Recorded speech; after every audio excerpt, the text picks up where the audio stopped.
Hey, everybody, it's Chris Mahan. Welcome to another Lead Your Teen podcast. I am super excited to get this new series off the ground. I'm doing a full summer series for high school and college graduates. We're calling it After the Cap and Gown. So, if you have a young person graduating high school in like 30 days or a college graduate coming up in just maybe a couple weeks, there may be some things that you're wondering about, like what's next? What are the next steps for college if it's a high school graduate? What are the next steps for employment if it's a college graduate? I've been working with young people in workforce now for nearly 12 years, and I've worked with 14 to 24-year olds, 18 to 21-year olds, everything in between. And some of the things that I've found over the years is that when it's time to finally graduate, they're excited and the exams are over and senior day is done. But then the day after graduation, or maybe the day of graduation, people start asking, well, what's your next step? What do you want to do? For a vast majority of kids, they have no idea coming out of high school. Those that are going to college or the military, they might have a plan. So they're feeling pretty good about everything, and their parents are too. That's great. And then for college graduates, they think, oh, I'm going to get a summer internship. I'm going to go ahead and get hired right away. This is going to be great. And sometimes with the economy the way it is and the things that are happening, even college graduates are having a hard time finding employment or employment in the field in which they went to school for. Or they get into that field and realize after a year or so that, man, this really is not what I wanted to do. So now they kind of stuck. They've got college debt, they've got time gone from all this stuff. So the question is, do I stay in this field? Do I go back to school? Do I just deal with it? That's a big problem for college graduates. For high school graduates, there's even more things to think about. Do I go to a trade school? Do I go to a college? Do I stay home or go to a dorm? Do I go to the military? Do I go into just the workforce to figure things out? For these kids, it can be even more confusing. And for their parents, I don't want to say frustrating, but it can be from time to time because they want their young person to be successful and to move forward, but they're not prepared. Now, before you say, but the kid should have done this or the kid should have done that, I am a huge proponent and soapbox guy of parental leadership. So this is something that as parents, we should have been thinking about years earlier, not the last minute, not the last month, but years earlier. So, what do we do if we have waited too long and we're just not sure? Well, that's what this whole series is all about. I'm going to dive into just a bunch of different topics to help you and your young person, your son, your daughter, grandson, whomever be, to figure things out. We're going to talk about goal setting. We're going to talk about different schools, different career options. Do we do a trade school? How do we find the right school? How do we research it? How do we research a career path? See, here's the other big myth with young people. I remember this back in the 80s when I was graduating. The question was, what are you going to do for a career? Now, at 18, 19 years old, 17 years old, do you really have any idea what you're going to want to do for the next 30 years? See, that's a really big burden to put on anybody. I don't care what decade we're in. That's a huge burden to think you're going to decide at 17 or 18 what you're going to do for the rest of your life. That is such a crazy thought to me. I'll be 59 at the end of June, and I've gone through, I did 25 years in the film industry. I've had other businesses, nonprofits. Um, Now I'm doing this type of work. So the reality is, we're going to always be in a situation where we may have to change what we want to do, not because we want to, but maybe because we have to. For me, getting out of film was not by choice, it was by economic directive, if you will. If you remember '08 and '09 at all, if you go back to that, it was a horrible time. And working in film, the first thing to go was marketing and advertising. Companies wanted to hold on to all their money to keep their employees or just keep their own lights on. So for me as a marketer, I was the first one cut. Like everybody was cutting stuff. Checks were bouncing. It was a horrible time. So I had to figure out in my mid 40s, what am I going to do? I've got 2 kids, I've got a mortgage, I got cars, all these things. And what I'd been doing since I was 17 years old, as my first movie, I was 17, as my first film, to my mid 40s, I didn't know what else I could do. I didn't think I could do anything else. So this is another problem when we get into the mindset of this is what I do, this is all I can do. When change happens, we can panic. Who's going to want to hire me? I don't have any experience in this. I've been directing commercials for the last several years. I've been working independently. It just a plethora of things can happen in the future. And for young people today, with the economy the way it is, with everything going on in the world, young people today are kind of freaking out. So, this series is designed to help you help your student and for them to kind of get some clarity too, because once you have some clarity on what you want to do, you can take the right action steps. How do you take the right action steps? Well, first of all, you've got to advocate for yourself. You have to know what you want. So be self aware. When I work with young people, one of the first questions I ask them is, what do you like to do? What are some of your hobbies? What are some interests? And I do not allow video games. That's one of the first things they'll say is, well, video games. So we have to get into what they really like right now, or interests that they may have, or some things that they might think they want to do. And for a lot of parents, it's, well, how do I do that? How do I get my kid to do that? In my books, this is, I've written 2 books, and both of them have employment things in them. Where am I at here? This one is all about the film and television industry and the creative world, if you will. So if you have a son or daughter who is into the arts, theater, television, hair, makeup, whatever it may be, this could probably be a pretty good book for them in terms of employment and how it works, getting a job, doing different things like that. A lot of the same information in there is what we're going to talk about in this program. And in this book, this is all for parents, better leaders, but there's a lot of things in here for your students as well, your kids, in terms of understanding what their fears are. So both these books are on Amazon right now. There's my name right there. You can see it, Chris Mahan. There it is. Um, Not trying to do a little plug here, but I want you to understand that I've been doing this for a really long time.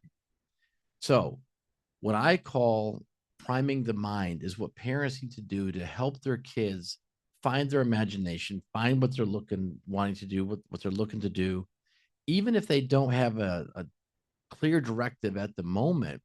When you help them by researching things and asking questions and digging a little bit, not judging, digging, asking the questions, or prompting them and say, hey, you really enjoyed doing this that one summer when you're volunteering. Maybe you could do something like this, or let's try and find you an internship or maybe a job shadow. Here's something a lot of people don't know. When you get out of high school, and sometimes even in high school, if they'll allow you, you can find companies that will allow you to do what's called a job shadow. This means they can go in, look around for the day with a person from that company. They show them what it's all about. They kind of give them some ins and outs of things, kind of give them some ideas. Might be a couple hours. They'll come to a job shadow for a day or half a day. They can sometimes do this through school, through the counselor, through college, different things. There's also programs around the country through local workforce boards. Now, for 8 years, I worked for the workforce board here in Pasco, Hernando County, Florida, where I live, and it's called Career Source throughout the state of Florida. Career Source is the name for the workforce boards in every county. It's broken up by regions.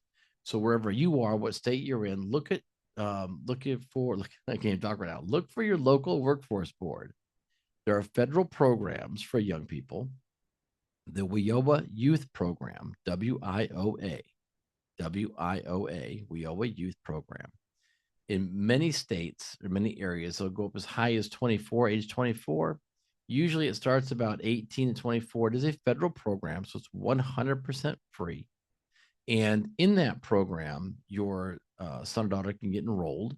There are some barriers that the federal government looks at. There could be some certain things that they look at to get them in that program. But if they qualify, they can go through a job coach. They can get help with resumes, get help with cover letters, do paid internships, all kinds of things to kind of give them a little more boost.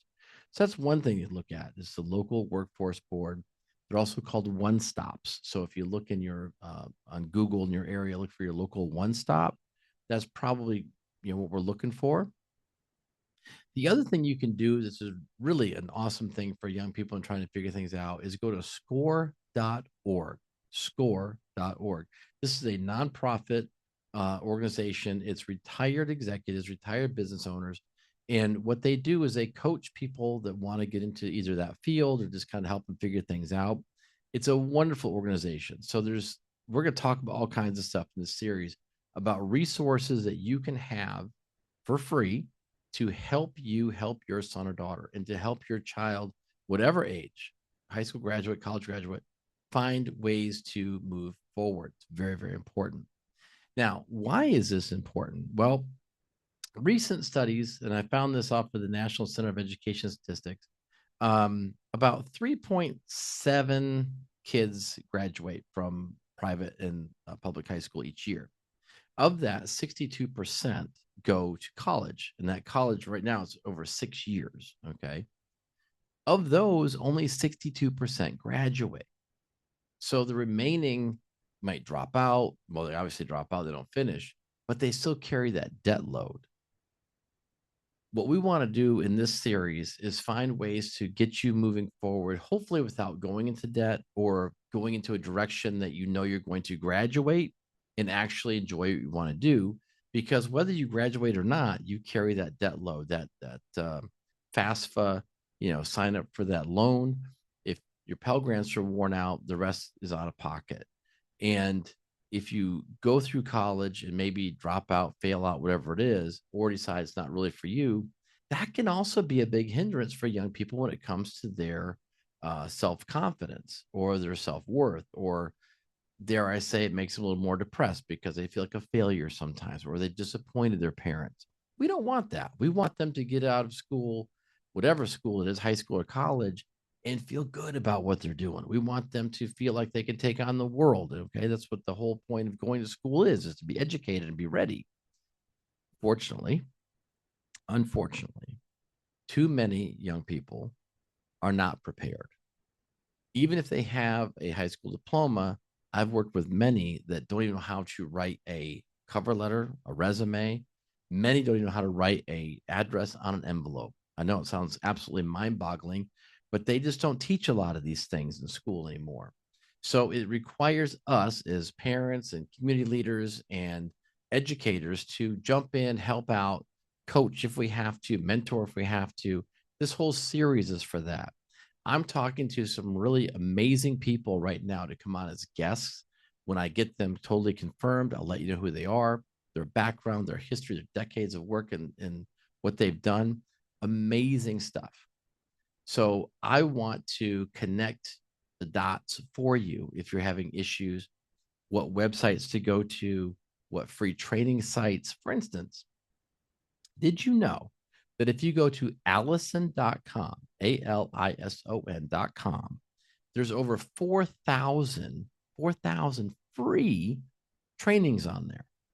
So let's say you've got a young person, your son or daughter wants to go into medical, or they want to go into IT, or they want to go into programming, or they want to go into firefighter, which I know it's on there because I've looked at it. You can go to the search bar, type in firefighter, paramedic, type in IT, whatever it is, and you will get loads of different trainings on there, all for free. Now, why is this good? Well, because it's going to give your child, regardless of age, I say child is just a general thing to say, it's going to give them some free information and help them go through this career path that they think they want to do for free. Now, this is a training, so they're going to learn things, take some quizzes. It's awesome. It's so free. It's so easy. It's so amazing because at the end of it, whether they finish the course or not, they have some clarity. And for young people, that's what helps them get rid of this fear, which then causes anxiety. And then they get all depressed and they just kind of get stuck. If they don't finish the program, who cares? It was free. They can go on to something else. So let's say they go to Alison and they do find something that they like. Well, now what? What's the next step? Well, now I'm going to give this one away now, just one. You go to onetonline.org. onetonline.org. That is a national career site. You type in any topic of a job up in the upper right hand corner of the search bar, and it will bring up all of those jobs that fall in that line of work. Okay, that cluster, right? That job cluster. They go through, find what they're looking for. Oh, this is me. They click on it. It opens up a page. In that page, it will break down every other job within that subset, but then it breaks down even more information. What's the education? What's the day like? What are the work values? What's the income? What's the education needed? Uh, Everything is in there. So again, they can say, "Oh, boy, I'm not really big into math. This really requires a lot of math. Maybe I should either look at another thing or get a little more experience in math because I really want to do this job, but it requires a lot of math." Okay. So before they spend a lot of money, before they go out and enroll in school and take this program and then get halfway into their sophomore year and realize they've got to take trig or calculus or something else, they, oh my gosh, I could barely get through algebra in high school. I got to take calculus because someone didn't tell them or they didn't research enough. This is what's going to just set them back. Okay, it's a high school. Same with your college graduate. Let's say they're trying to find a job in their state, but there's just no employment for what they went to school for that's going to pay them what they need, or it just doesn't seem to be working out, or they just want to leave the state. Again, you can compare state to state in onetonline.org. So I'm here in Florida. So if I say I want to find something in Orlando or Miami, or I want to leave those areas, but I want to go to, I don't know, where we want to go to, Georgia, for instance, or maybe Texas. I don't know. We'll just pick a state. I can type in that state and compare it to where I am and see where it falls nationally, see where it falls from state to state. And then they can say, well, what's the cost of living in that other state? Is it really going to be worth my time to leave? Or is it worth it even though it costs more to live? Like here in Florida, we don't have a state tax, but other states, a lot of them do. So consider that. It's another expense, right? These are the things that we're going to go over in this next series. And I want to run this all summer. We're going to do this all summer. It's 90 days. We're going to do this. I have a whole list of topics, and we're going to look at goal setting. We're going to look at overcoming mistakes. We're going to look at how to interview. We're going to look at how to do a cover letter, how to do a resume, how to really get yourself polished and prepared. Now, let's say you don't have a college graduate or high school graduate right now. You got someone who's still in school, right? Either high school or college. This is still good for you because it gives you more time. Everything we're going to do in this podcast series, you can start right now with your sophomore in high school, sophomore in college, whatever it is. Give yourself more time. Okay. Don't wait till graduation. The reason I'm doing it now, graduation, because yes, it's May. And every year graduation, I've been doing this for many, many years. I do a what's next kind of podcast, or usually it's like one or two, but I'm doing a whole summer.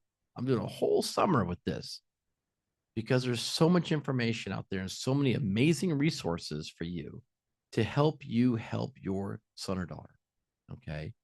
Now, if you're a young person and you don't have that help at home, kind of on your own, then this program is especially good for you because whatever I'm teaching, you can use on your own. It's just really good information. And I'm bringing in, like I said a second ago, I'm bringing in some amazing people that have been working in youth workforce or are currently in workforce, HR people, managers. What are they looking for? What do they want? What drives them crazy? There's a lot of things against young people today when it comes to the workforce. And I teach this all the time to in my classes. I've taught over 7,000 hours of this type of stuff. Okay. This type of workshop. I call it Empowerment to Employment. And there's one thing that drives me crazy for young people in society, and that is the negative stereotypes. So, one of the things that we want to overcome in this series is how do you overcome the negative stereotypes that could be holding you back? Not saying you are part of that stereotype, but people do judge and they do look at what's happening in society, what's online, what are young people doing, what are other businesses complaining about. So now for you to be successful, I'm talking to you, students, for you to be successful, you have to think differently, act differently, prove, okay, that you're not falling into that stereotype. We're going to go through all of that in this series. It's not hard. It's not judgy. It's just something we got to do because there are a lot of people out there that have really ruined it for everybody else. And with the use of the internet today, where one bad thing happens, it's in a story and it's viral in like a minute. And now all of a sudden, young people are lazy. They're not motivated. They won't get off their phone. They don't listen. They quit. All these things. And all of that piles up to make an employer say, I don't know if I want to hire a young person. I don't know how many young people I want on my staff because they're too hard to deal with. They're too, needy. They're too this or too that. We want to get over that. You've just spent 4 years in high school, 4 to 5, 6 years in college. How much money have you spent in college? Well, let me tell you. Let me go over here to my handy dandy cheat sheet. And the average college education today for 4 years, full-time student, is anywhere from $100,000 to $130,000, depending on the school. Give or take a little bit. Yours could have been less, could have been more, depending on the program, but that's still a ton of money. Okay. And where did that come from? That stat came from the College Board based on tuition, fees, room and board. That's just a ton of money. That's a ton of money. You don't want to waste that. And it's also your time. So we've talked about college real quick. What about trade schools?